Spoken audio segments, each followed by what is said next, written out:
excited to talk to you all today about sewing curves, specifically set in quarter circles. And I just wanted to share a tool that I like to use to do these. This is the non-slip Circle Savvy ruler by Creative Grids. I love it because, like all Creative Grids, it has that grippiness on the ruler, and it has these really great slotted grooves for easy cutting.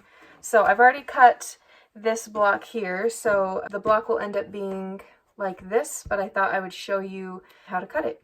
So we're going to start, I just picked some random sizes of squares to use. So this is a 7.5 inch square for the background. We are going to cut, since we're not cutting, the ruler allows you to do all sorts of shapes, but specifically we're going to be cutting on the 1/4 inch seam allowance line.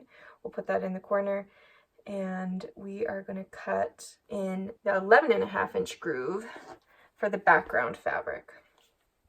So you just stick your ruler in and make sure your fingers are out of the way, and you just follow along the curve. And you see how easy that is to remove that. So this piece we won't be using. We'll throw it aside for another scrap project. This is our background, and we'll set those aside. And then I have a 7 inch square to be my inset circle. So again, we're going to line it up on the 1/4 inch seam allowance line on both sides, here and here. And then we're going to cut this one the 12.5 inch line, just a little bit, so that's like 1 inch bigger. But technically it's 1 inch bigger on the line, but it's only a 1/2 inch bigger. So now we have our inside circle, 1/4 circle all cut. So this is just scrap, we'll set that aside. And now we are ready to take these to our sewing machine and sew in our 1/4 circles. One thing I do before I go to my sewing machine is just finger press the centers of these. So I will just take this and fold it right in half, and I will just finger press this.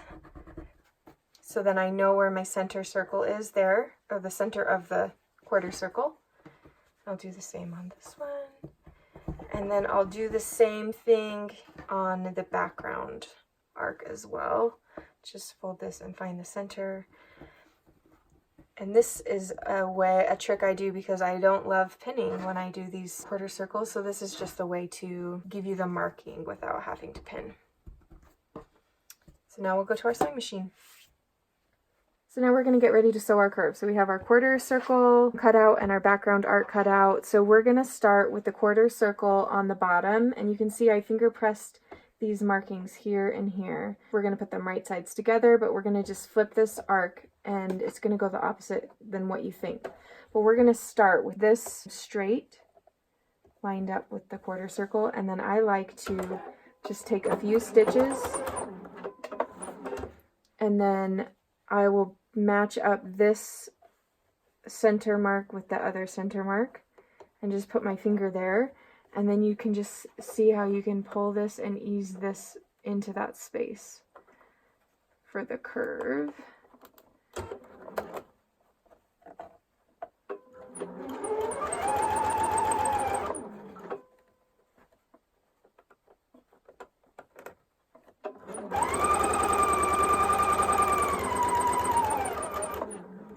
And when I get to the center, I'll end with my needle down, and then I'll mark the other second half.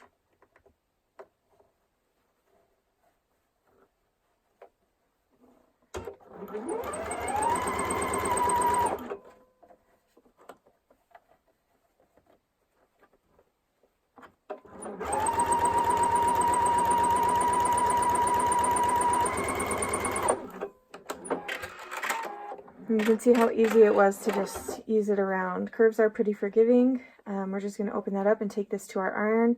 And I always like to press my seam towards the 1/4 circle. I just feel like it lays the easiest. I've seen people that press open and press out, but I just prefer to press them into the 1/4 circle. So I'll go press this and we'll show you the finished product.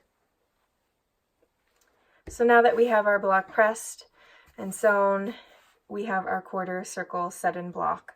There are a lot of variations of blocks you can put together to make fun quilts using this method, and I hope you have just a lot of fun doing curve piecing and not letting it scare you. This is a quilt that I did using the same block That's so fun and a great use of your scraps.